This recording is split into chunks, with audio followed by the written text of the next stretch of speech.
On top of a mountain, a bunch of mountain goats are mining when Tai Lung shows up and destroys the mountain. Meanwhile, Po is fighting off an evil stingray, and once he's done, Shifu asks him to talk, but Po just wants to hang around and have fun with the animals of the valley. Shifu finally gets Po to talk, and on the steps to the Jade Palace, he tells Po, who is holding Oogway's staff, to find a successor as the Dragon Warrior, much to Po's annoyance. The following day, Po and Shifu watch all 5 candidates perform, but Po struggles to pick one and leaves it to his finger to decide, of which eventually chooses him, much to Shifu's anger. Po walks back to the palace to find someone sneaking in and attempting to steal items. Po and the fox named Zhen battle each other and Po defeats her, sending her to prison.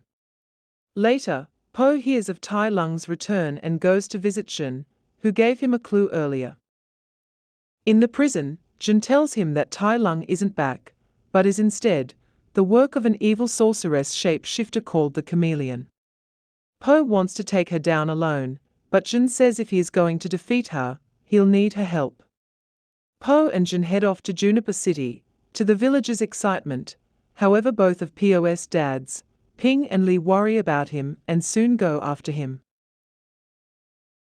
Po and Zhen enter a restaurant and destroy the place, as Zhen tries swindling them out of mahjong tiles, but the duo quickly escape with the captain, who steers the boat, but also drinks a lot. On the boat, Po has a vision of what the Chameleon wants and the duo arrive at Juniper City.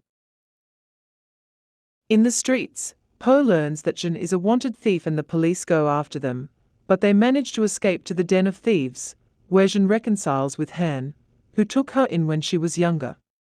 The next day, Po and Zhen escape to the lair of the Chameleon and go in. The Chameleon captures Po in a cage, and Zhen steals the staff and gives it to the Chameleon, revealing she has been working for her the entire time. The Chameleon tells him that her true passion is kung fu, but was turned down by every training place because she was too small and decided on sorcery instead. Po tries to escape, but cannot break the cage, so he destroys the ground and falls into a pit of guards.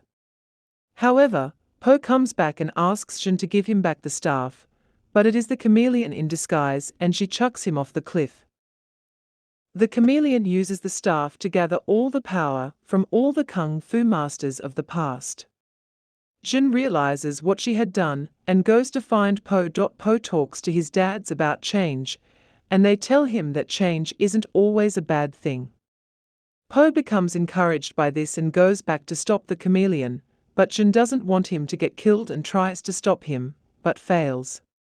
After this, Zhen goes back to the den of thieves and encourages them to help her defeat the Chameleon and save Po's life. Back in the room of the lair, Po tells Tai Lung that he lost the Staff of Wisdom, which makes him lose more faith in Po. The Chameleon and Po fight each other, but the Chameleon uses the power of the Masters to give her more strength, before she transforms into all the Masters in one, which greatly amazes Po. Zhen tries to get involved, but ends up falling with the rubble. The Chameleon transforms into Po, and the true Po slaps the imaginary one's butt. The Chameleon captures him in yet another cage, but Zhen uses the move Po had taught her earlier to defeat the Chameleon and give the kung fu villains their powers. Po uses the Staff of Wisdom to send all the villains back through the door, into the spirit realm. Back at the Jade Palace, Po tells Shifu that he has chosen Zhen as his successor, which makes Shifu spit out his tea, and he goes to the tree to meditate all of his stresses away. Zhen doesn't believe she can be, but Po gets the Furious Five to help train her.